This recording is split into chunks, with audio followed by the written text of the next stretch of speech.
Hi, welcome to our redlining training with UWM. Today, we're going to discuss redlining and how to avoid it. As I'm sure you're aware, in our business, redlining is a particularly easy risk to avoid.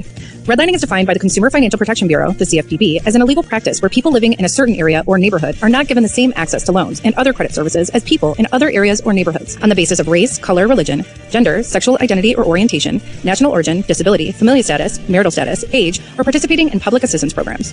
Redlining looks like, but is not exclusively, discouraging clients from buying homes in certain neighborhoods, offering unequal or exploitive loans to certain demographics of people, or not providing equal access of credit or homes to certain borrowers. It is called redlining because in the 1960s, some mortgage lenders would draw a red line around specific neighborhoods on a map, and regardless of their creditworthiness, applicants located in redline neighborhoods would be denied a loan because of where they lived. This affects you because you provide mortgages, and we know you work hard so everyone can have an opportunity to purchase a home, just like we do here at UWM. While all forms of redlining are important, today we want to focus on emails and phone calls with our borrowers and partners.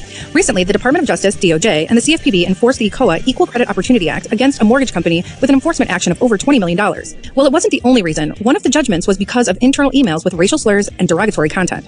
This is a great example of why words matter. The words you use, the words your coworkers use, the words you type online, in an email, or the words you say in person or over the phone all matter. UWM does not tolerate derogatory or racist language of any kind, and neither should you. What are some examples of redlining that should be avoided? I'm glad you asked. As discussed, saying a racial slur or making disparaging remarks about a certain area is redlining, regardless of intent.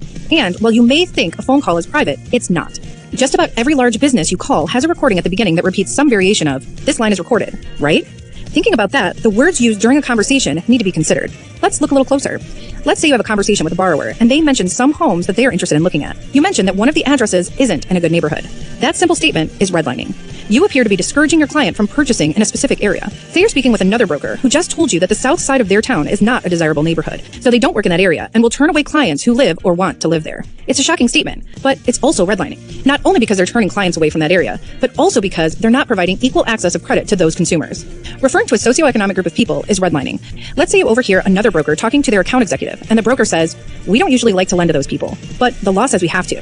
That statement is redlining because the broker is talking negatively about a particular group of people.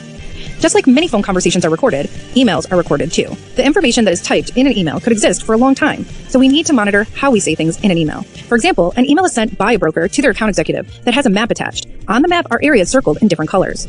In the email, the broker states that the red circles are neighborhoods that they stay away from because they're dangerous. This is redlining because the broker is implying that they don't lend in those areas because they're dangerous, or that they may discourage borrowers from buying homes in those areas. UWM is here to help you navigate these fair lending concerns. We want to keep UWM, you, and our clients safe and happy. So please, if you suspect anyone has redlined or any other fair lending violation, please reach out to your UWM account executive.